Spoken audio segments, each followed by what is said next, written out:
Good morning. Welcome to the Community for Conscious Living weekly live broadcast. Today is Sunday, July 28th of 2024. The Community for Conscious Living is a community dedicated to personal transformation for universal harmony, healing the planet by making inspired changes in ourselves and in our daily lives that create a sustainable environment in a peaceful world. Our topic today is, how is guilt affecting your relationship with money?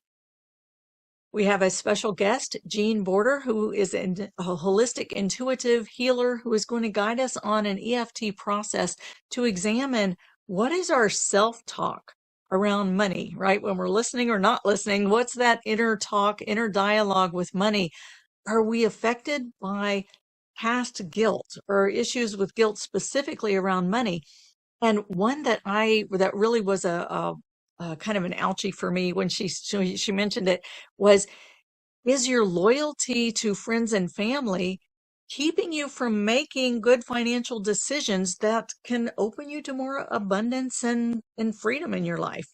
So we're going to explore all of these today with Jean. I thank you for being here. Jean, I thank you for being here. I appreciate you so much. Jean, let me just say a word about her. She works primarily with small business owners to help them to let's heal the issues that are keeping them stuck, that are keeping them limited, and help them to have more success in their business and in their life. When it comes to guilt and money and those are things that are not specific to small business people. They affect us all. So I'm so excited that she is going to be sharing that with us today. But before I turn it over to Jean, let's just take a minute and come into our meditation and healing circle. Let's come into our circle sitting side by side, shoulder to shoulder, elbow to elbow, knee to knee, coming together as one and joining our hearts as one heart. Together, let's call on our source in the name of the one most merciful, ever compassionate. We call on you. We ask you to send your essence of your pure divine light. Just feel that pure divine light streaming into the space in front of you. Breathe it in all the way into your core. And together we call on our source. We call on you. We ask you to send your essence of your unconditional love. So imagine, feel this unconditional love pouring, streaming into you all around, and breathe it in. We call on you. We ask you to send your essence of your eternal compassion. Just let your entire being rest into this ocean of compassion and be held in this beautiful container of pure compassion. So, Jean, welcome. Thank you very much. I'm very happy to be here. I am very happy to have you here. I'm very excited for this process. And I like being transparent. We did this live yesterday with the group that comes to our Sunday meditation and healing circle. Today's actually Monday. We were using a new system and I made a mistake when I was saving the recording at the end, and guess what? It didn't save. And so Jean is kind enough to come back and do this with me again, and for all of our benefits, so that we have something to share with the larger community who does not make it live. And so I will say, Jean, thank you so much for taking double the time to give us this special healing treat from you. And for all of you listening, thank you. And just, be sure to, you want to leave a thank you for Jean in the comments or something. That would be appreciated. So full disclosure, I don't have a clue what I said yesterday. Whatever's supposed to come out of my mouth is what comes out of my mouth. So if you were on live yesterday, you might hear different things today. And if this is your first time, great. Glad to meet you. Yeah. I don't remember either. I remember some things that actually stood out as some highlights about mostly aha moments that I got during the process. So I'm hoping that those will resurface and we can share those again. I'm sure whatever it is will be perfect, in divine right order. So, yeah, I know that what I just said at the intro here was different from where we're about to go, but I will say I get to be the demo person that she's going to be working on during this process. So yay me. I love getting the benefit of that. I'm going to let you take the lead on it, Jean, and guide us through, and I'll be Oh, here with, yeah, doing whatever you tell me. okay. Well, first off, I want to go back to something you said earlier, which is a lot of my clients are small business owners. Mhm. But the other part of my business is just healing work. Mm. And when it comes to money and guilt, that starts with the person. It Exactly. bleeds into the business, but it starts with the person. Everything in the energy world begins with you. Your beliefs, your experiences, your training, your history, all of that creates who you are today, the reality you live in today.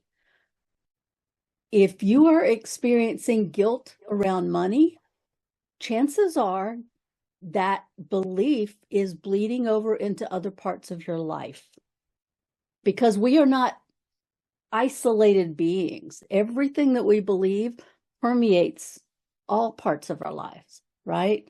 If we feel guilt about money, chances are we feel guilt about how we're dealing with some member of our family, and we have guilt about the job we have, or the career we've created or not created, and the things we've done or haven't done. So it's just a pervasive thing. But in this specific time together, what I'd like to focus on is the money aspect of guilt, understanding that all these principles also relate to other parts of your life. Beautiful. Okay. Totally agree. So today is going to be a little bit different for me, because I touched on so many points yesterday, and like I said, I don't remember what they were. So today for me, I'm going to act like this is a brand new talk, and I've never met you people before, and you've never met me before, and so we're just going to talk. Money beliefs start when we're very young. We see how our parents or our caregivers, if you're not raised by your parents, how your caregivers interact with money, the words they say around money. Oh, we can't afford that, when really maybe it's not in the budget right now, right? But we use the words that make it a little bit out of reach. And so that if we do spend money on that, we feel guilty that we've spent money that we should not have spent. We hear things like rich people are greedy. Well, if you watch the news, you see all the negative stuff, because that's what's going to get viewers, right? They're not about giving you information, they're about upping their ratings. So Right. the nice rich person who gives and gives and gives is not what makes the 6 o'clock news or 10 o'clock news or whatever time you watch the news. What makes the news is the greedy person who hurt a bunch of people by taking their money or closing down the plant without notice or whatever it is, right? Mhm. So we get this idea in our head that rich people are greedy, rich people are bad, rich people are mean, they're terrible. And I don't want to be a mean, terrible person. So I guess I don't want to be rich. We make all these judgments around money based on what we see, what we experience. And sometimes we don't even realize how we're allowing those judgments to rule our world, to rule our thoughts. Something you mentioned was the internal dialogue, the conversations in your head. What conversations do you have in your head when you think about buying a car or buying a house or buying a really pretty piece of clothing or a piece of jewelry? Is it, I deserve that? Or is it, oh no, I could buy something for somebody else? Or no, I don't really need that. There's so much internal dialogue. What's behind that? Right? So much of our self-talk about money has to do with our self-worth. Did I do enough to earn it? Did I work hard enough to deserve it? Money can't be easy. I have to work hard to prove that I deserve to have that money. There's just so many weird things that we come up with inside our head that can hold us back.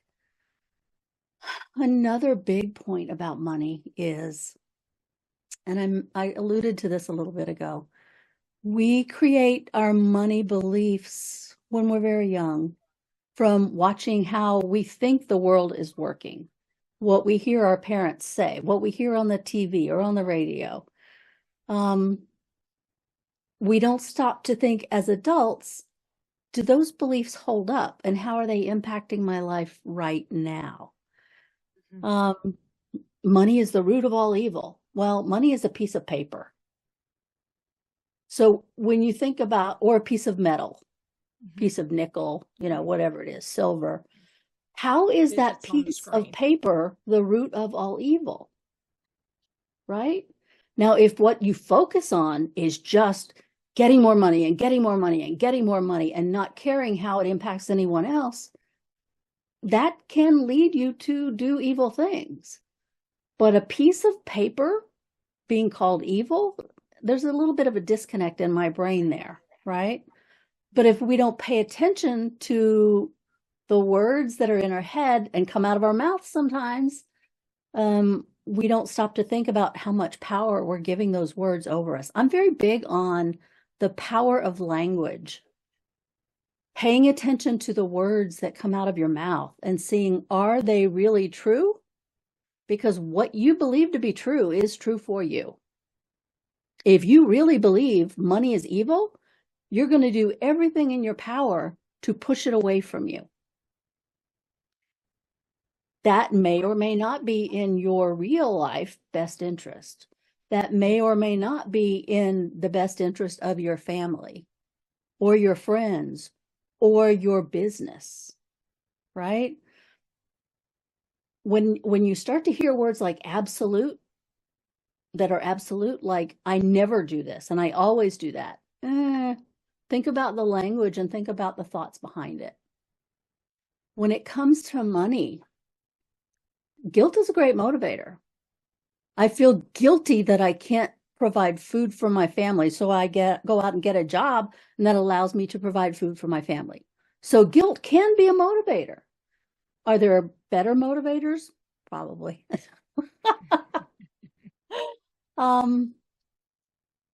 What I find a lot is that many people feel uncomfortable when they think about having more than their parents had, making more money than their parents were able to create, right? Right. The guilt comes into play if I put myself in a different tax bracket than my parents. It can create a feeling of disloyalty. Definitely uncertainty, because that's not where you grew up. You don't know all the ins and outs about that tax bracket, and it feels a little bit uncomfortable. You don't know I can't manage money. That's one of the phrases that come out of that. I wouldn't know what to do with that money if I had that much. Right. Well, maybe there's a charity you want to give more to. Sometimes we need to think about the words that come out of our mouths and say, well, how can I turn that around? Yeah. Or maybe there's an opportunity for me to learn how. You bring that up, and one of the things that comes up for me is just, our social class structure in our culture. It's there, even though we like to try to pretend it's not, it really is. And, there's like, well, that you belong in this structure, in this class right here. And if you jump into the next one, you're leaving your tribe here, right? And is it going to be safe if you jump into that next one?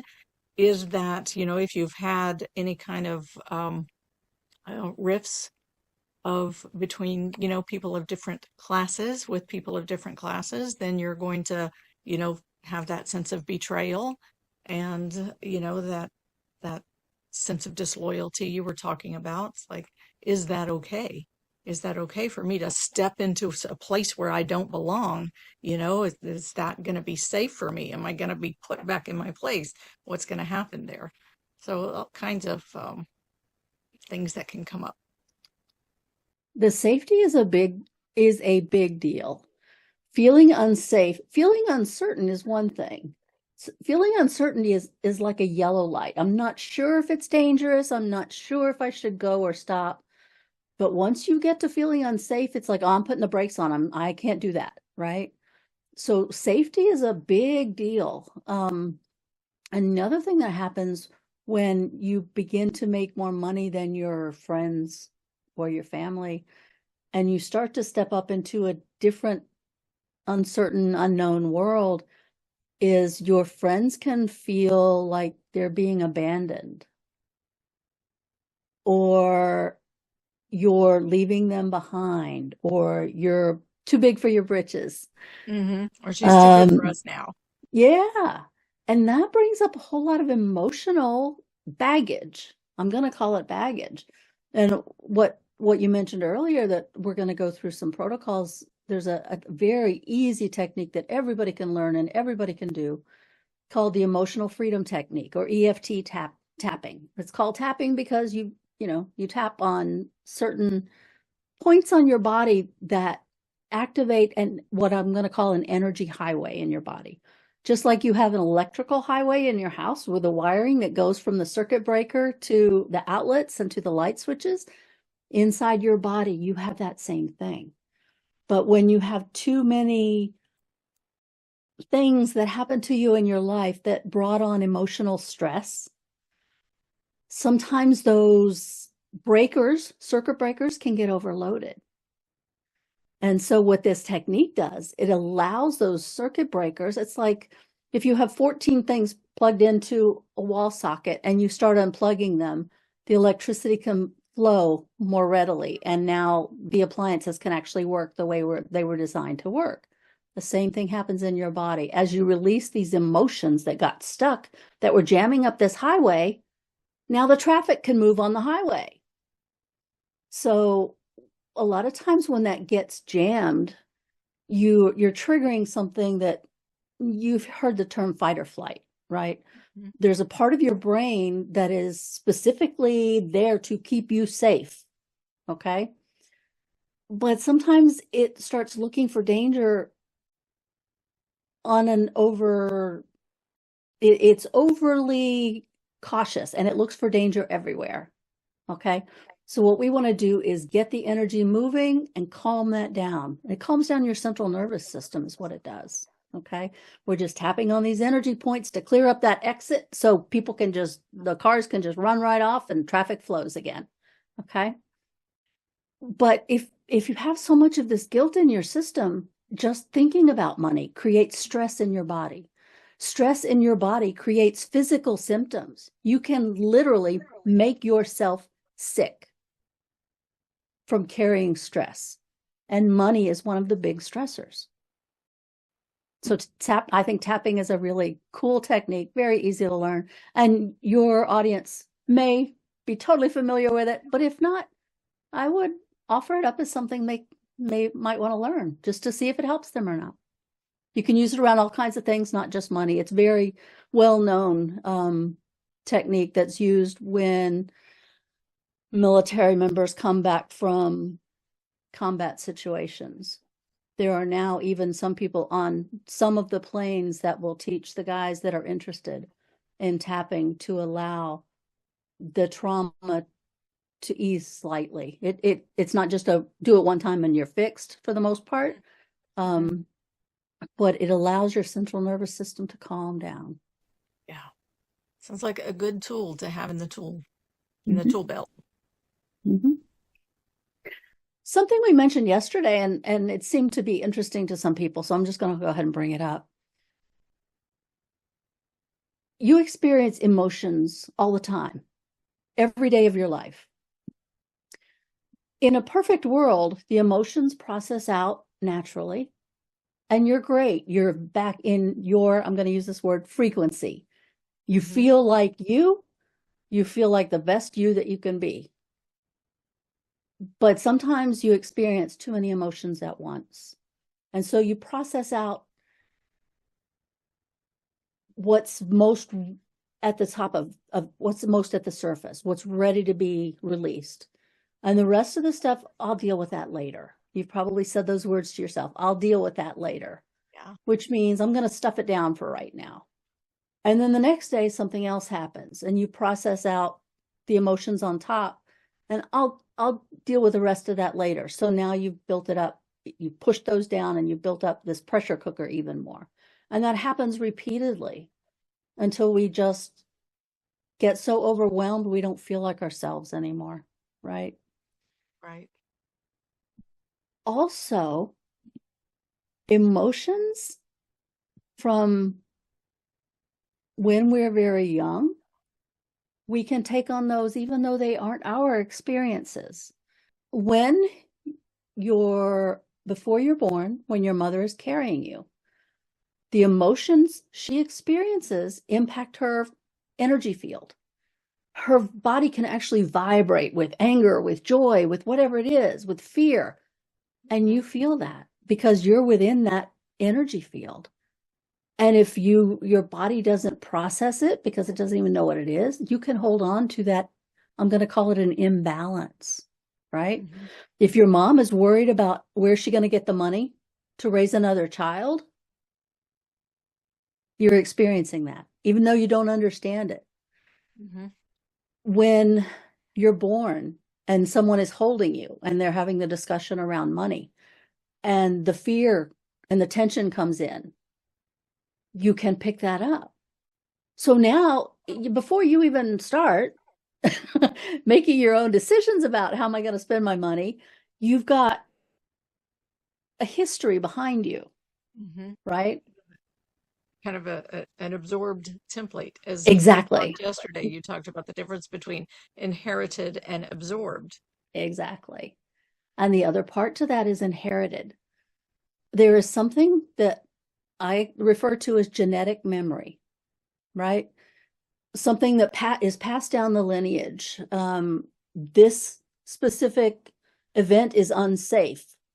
And so that memory is passed down through the DNA. There's so much of the DNA that has not been mapped that they call like junk DNA, right? They don't know what it is yet, so they call it junk. I don't call it junk. It shows up in people's lives. People who've been through the Holocaust have certain traumas and fears and behaviors that were inherited through their DNA, even though they were not there and they did not experience it, but maybe their grandparent did, and that came down through the line. And this is documented. This is not me making this stuff up. But emotions are really interesting things that physically affect the body.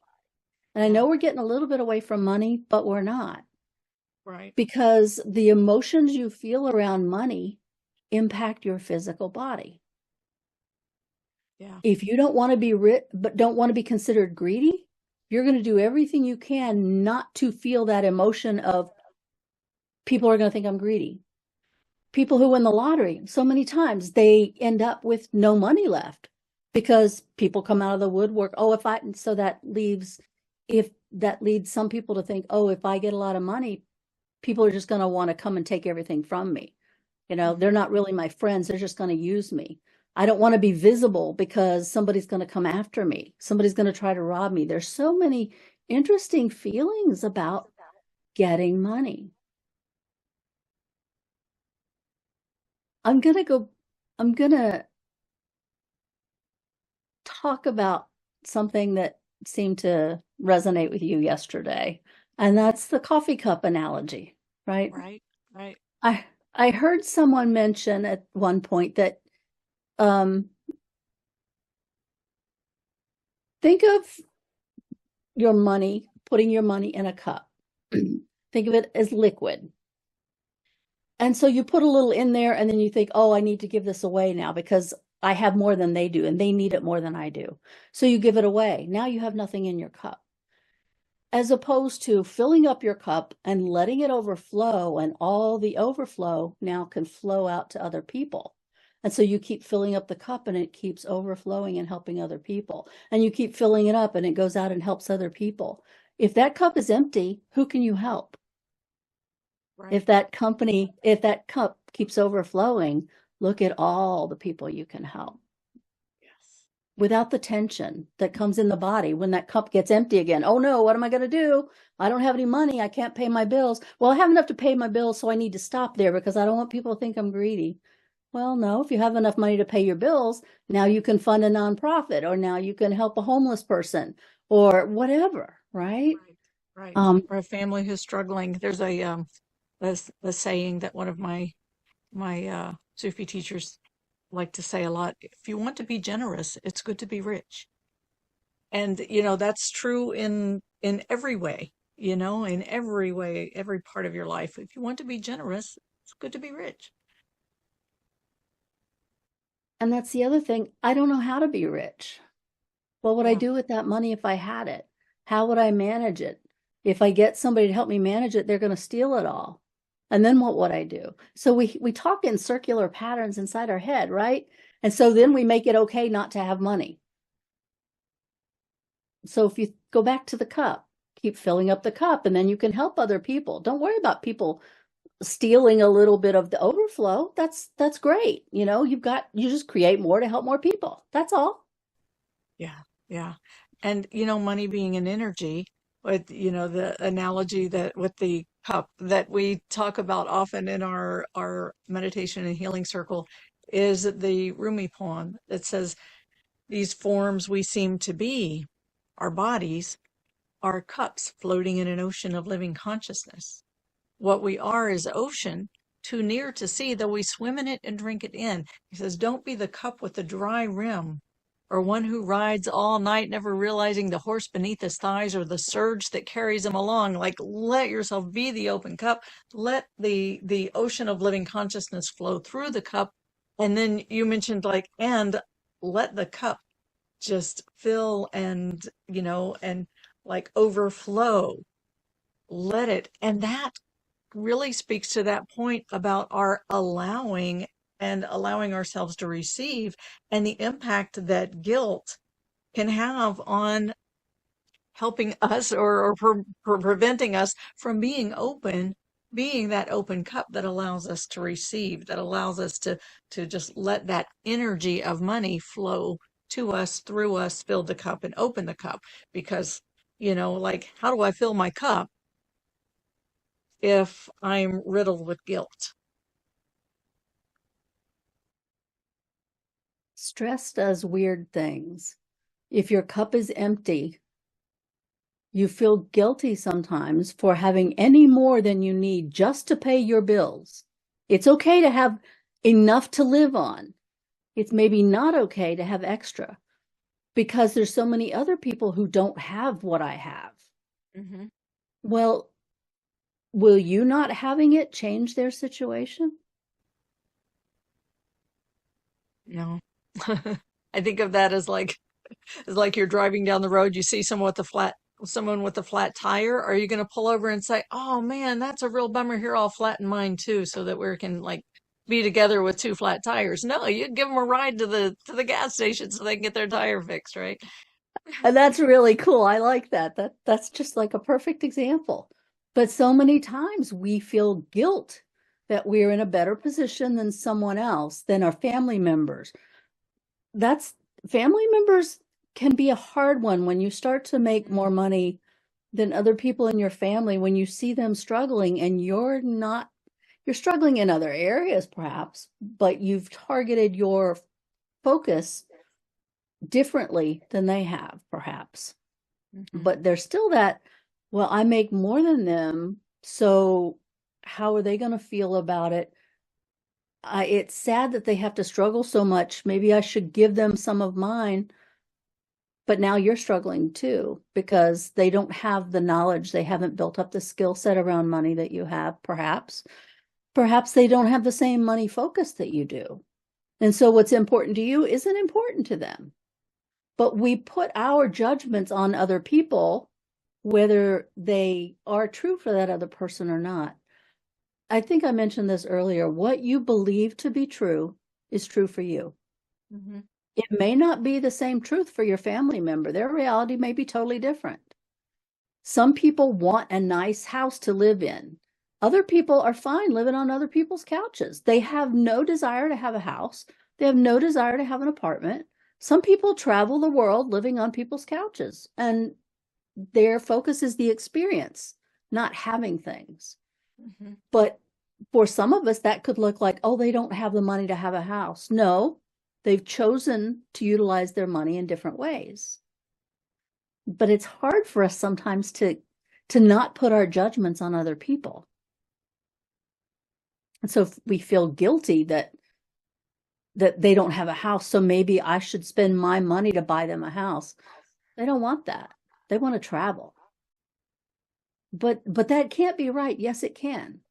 So it can be difficult to understand that our truth is not someone else's truth. Two people can have the exact same experience and explain it differently.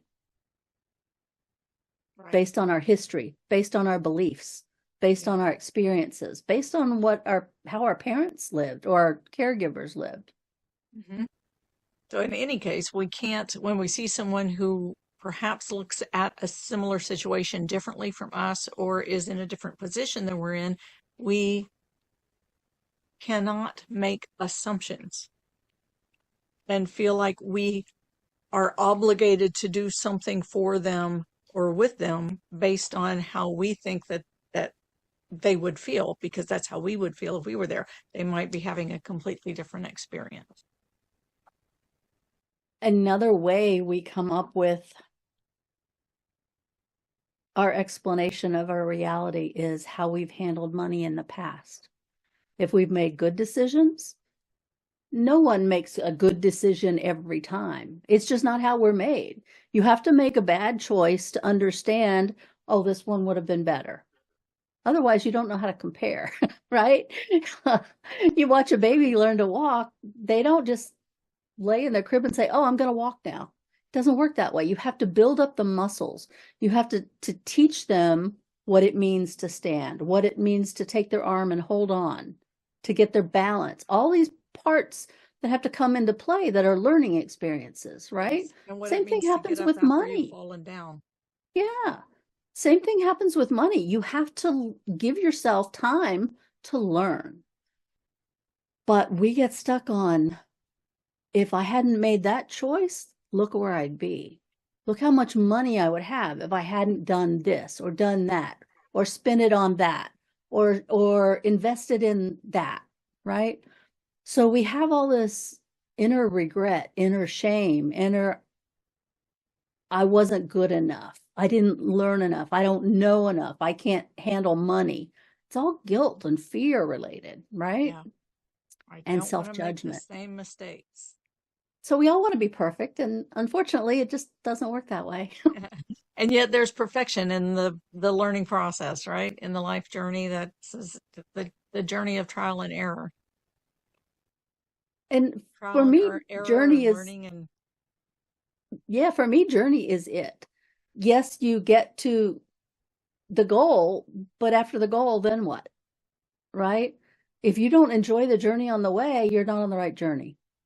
so you're going to lead us on a process now to move through and transform some of these beliefs, right? And for some of you, this is going to be a brand new journey. And for some of you, you're used to this stuff. And I'm going to throw this out there for those of you who are new, use my words, but listen inside your head and see what conversations you're having and what words might fit you better. Because there are no perfect words. There are just words that bring up emotions in the body that we're going to allow to move, because we want this highway to get going again, right? To calm down your central nervous system, to allow you to find peace with money. Okay. But for those of you who are experienced and my words could be tweaked a little bit, feel free, tweak them.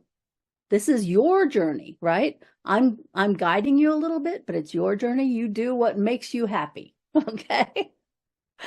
So like Deborah said, there's something called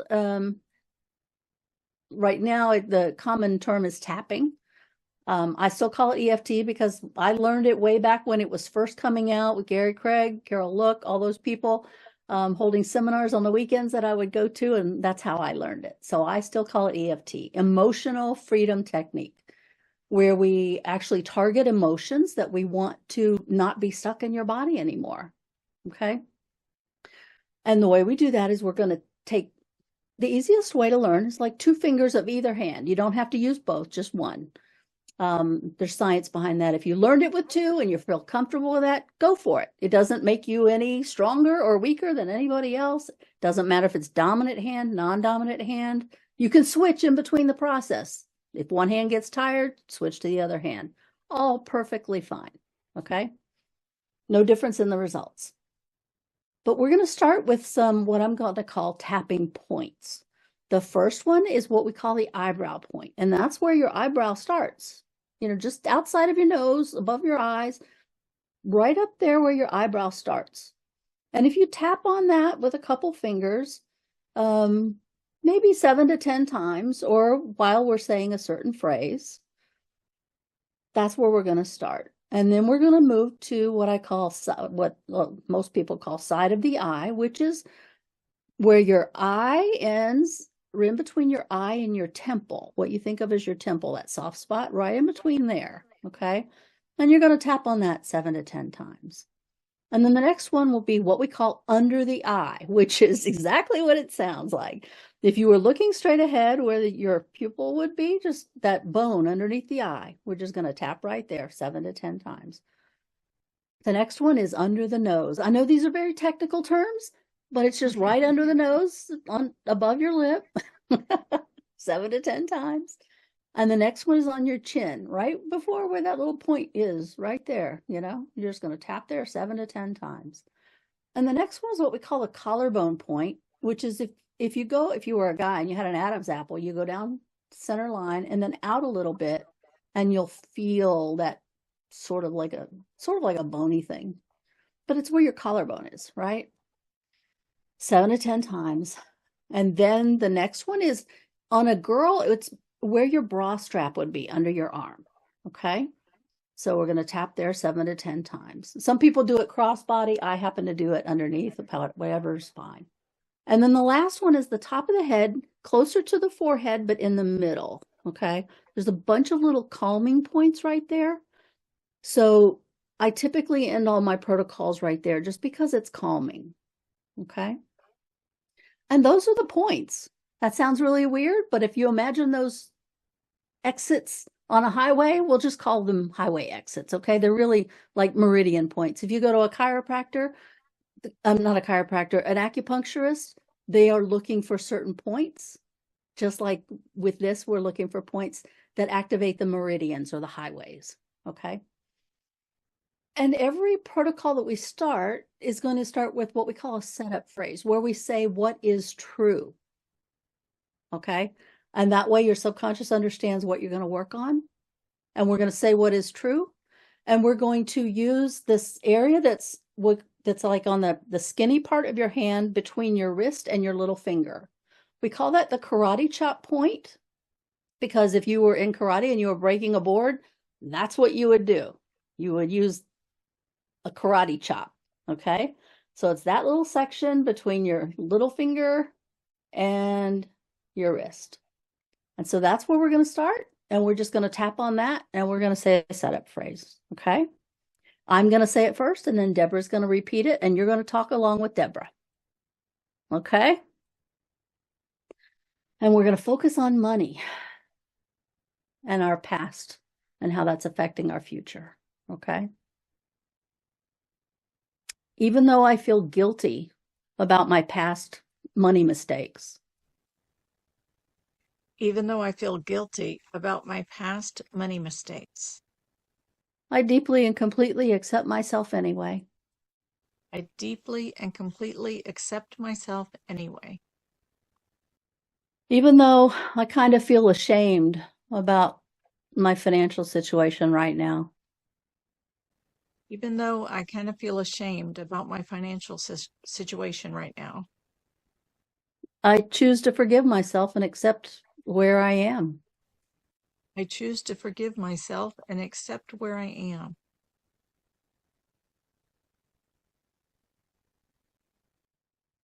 Eyebrow point. I really messed up in the past. I really messed up in the past. Side of the eye. Why did I make those decisions about money? Why did I make those decisions about money? Under the eye. Why did I think that was a good idea? Why did I think that was a good idea? Under the nose.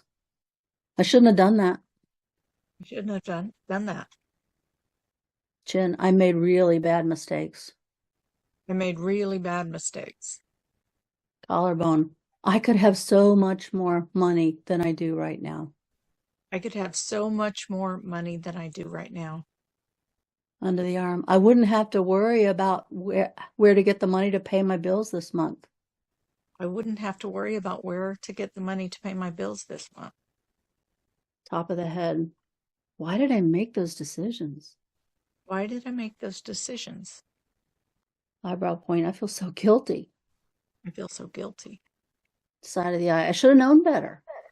I should have known better. Under the eye. What was I thinking? What was I thinking? Under the nose. Maybe I wasn't thinking. Maybe I wasn't thinking. Chin. Or maybe I was. Or maybe I was. Collarbone. Maybe I just made the best choice I could with the information I had. Maybe I just made the best choice I could with the information I had. Under the arm. Maybe I made the right decision at that time. Maybe I made the right decision at that time. Even if I would make a different decision, knowing what I know now. Even if I would make a different decision, knowing what I know now. Top of the head. Maybe I'm not such a bad person. Maybe I'm not such a bad person. Maybe I just did the best I could. Maybe I just did the best I could. At the time. At the time. Take a deep breath in. And out. Again.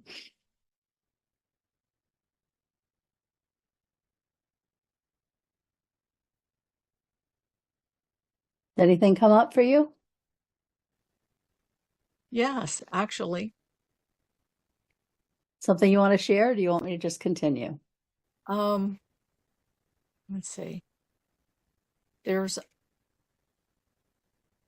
one, with my life has been the road less traveled, right? Taking the road less traveled through life with having spiritual awakening, leaving my corporate job and going to live in spiritual community and study with spiritual teacher for years and those kind of things. And I had a house that when I initially left the house, I was renting and living in another state, and it became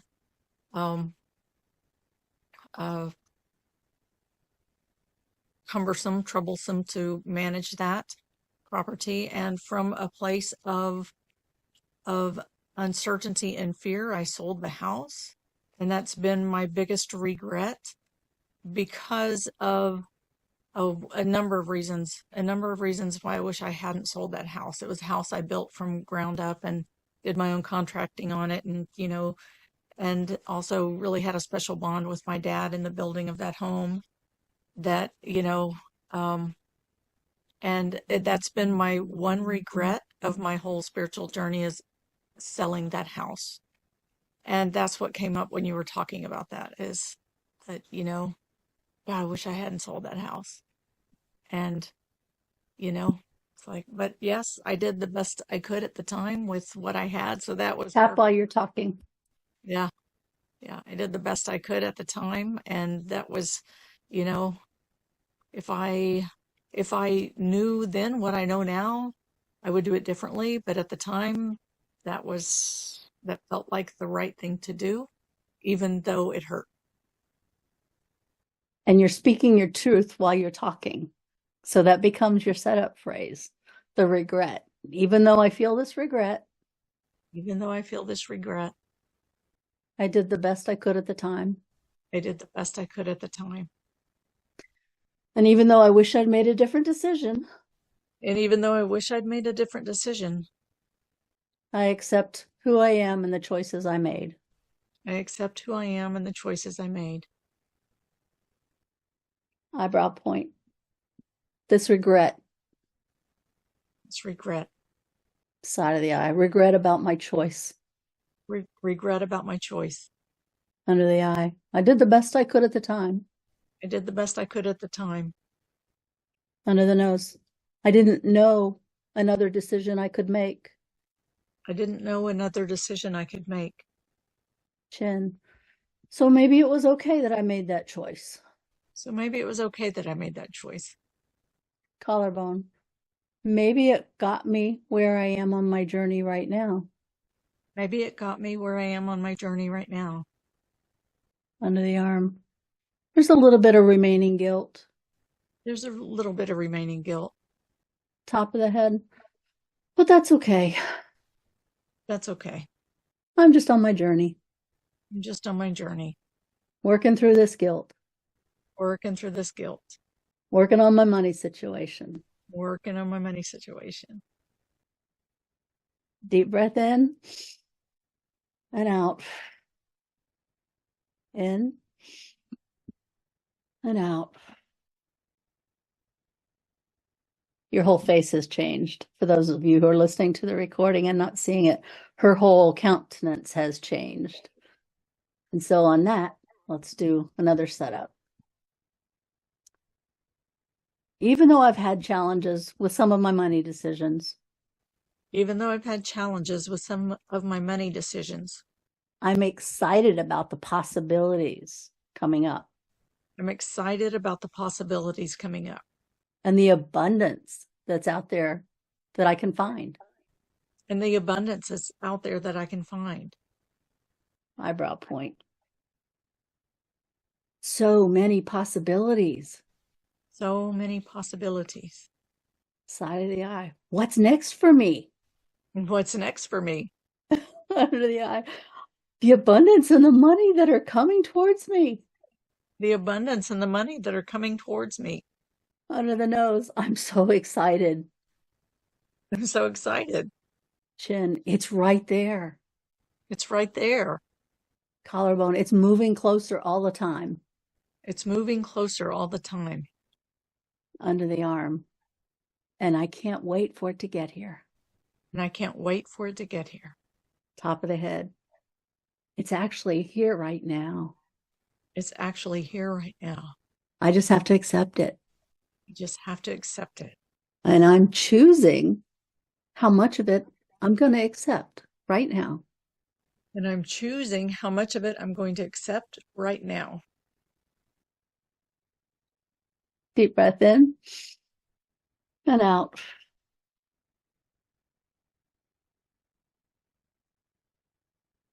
And now what comes up?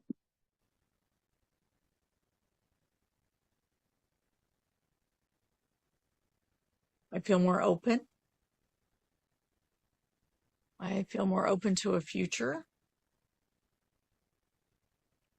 Less, I recognize that there was a feeling there that kind of like I had to hold myself in that a little bit of a like guilt, punishment, constriction for having sold that house, and kind of, I feel that it a little bit betrayal of my relationship with my dad, because when it came to, being the contractor on that house, he helped me and, helped me with some of the things physically in the house. And, it's just kind of felt like a breaking of that bond and a betrayal of that. And, here I am, I'm with my dad again, living with him now in his centenarian years, as he's about to turn 102, and giving back to him. And I think that's really in my face right now. It's like, dang, I wish I hadn't sold that house. We've talked about it. He wished I hadn't sold it too.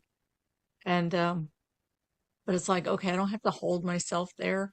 I don't think he wants me to hold myself there either. Like, we can move beyond and be open to what is ahead. And not only that, there are possibilities. That house may come for sale again. And if it really is necessary for your future journey, you can put in an offer on the house and you will have it again. Or it may be that you move past it. But when we feel that guilt, it can be useful to say, what are the possibilities that exist for that? Just like the house, you let it go. Yes, you did. You could have held on to it. It could have been in a fire. It could still be gone, right? Yeah, right. But if it really is necessary, what are ways it could show up for you? Yeah. Oh, I'm still in touch with the guy who bought it. And that's true for all our decisions around money, whether it's someone got you a ring and you lost it, or you sold it, or someone offered to take you on a trip and you said no because you were afraid or you didn't think someone would appreciate you going, whatever it is. We all can have regrets and feel guilt and that what if. But that's when it's important to flip it around and say, okay, the guilt is coming from somewhere. What are the possibilities that would make it a positive instead of a negative? What would allow the money to come to me so I can serve someone else? And I do want to mention one saying that I heard someone talking about that I mentioned yesterday. If you think that money is evil and bad, you haven't given enough of it away. Right. Because money can do great things.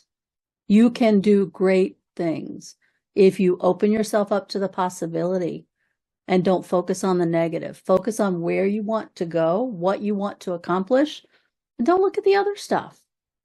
Only focus on the positives. Who can I serve? Who can I help? Who will benefit? So that's EFT. Beautiful.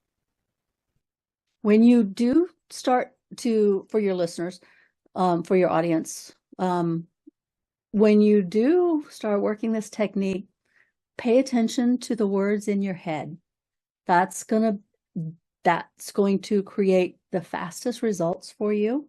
But again, if this is new to you, just use my words. They were very generic, even though they will evoke very specific memories for most people, because we've all experienced guilt around money, around a choice we've made. Mm-hmm. And so the most important one for you to work on today is the one that comes into your mind. The one that's most important for you to work on tomorrow is whatever comes into your mind. That's how we grow our intuition. We start trusting that still small voice inside our head that's trying to get a message to you if you'll be quiet and listen. Yes. And this gives us a beautiful tool, because sometimes the voice, it's like it's a familiar voice. It pops up and you say, "Oh, you again. I'm not going to listen to you." And we just, push it right back down. But this gives us a tool to actually listen to that voice, accept that that voice is there, and allow it to talk itself through and release. Yeah. So if anybody has any questions, I'm always available. I'm sure Deborah is very good at this too, that she could help you out. But it's a really cool technique. It really is. Yes, it is beautiful, and I so appreciate it. And I will say, if you would like to learn more about Jean, know more about what she offers, or get in touch with her, her website is jeanborder.com. It will be in the show notes, in the descriptions of wherever you are. Jean Border, and it's just like it sounds, JeanBorder.com. Very simple, not with all the extra letters in the name like mine.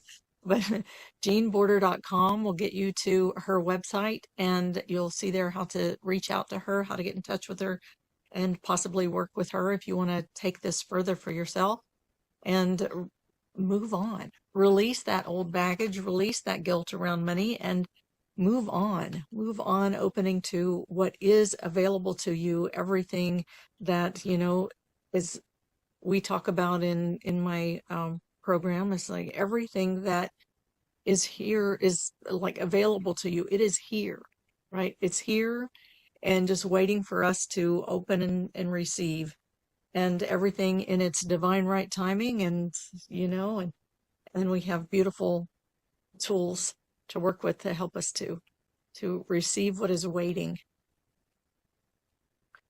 Jean, any last words you want to say to people? I'm going to just reiterate two things. Number one, pay attention to your language.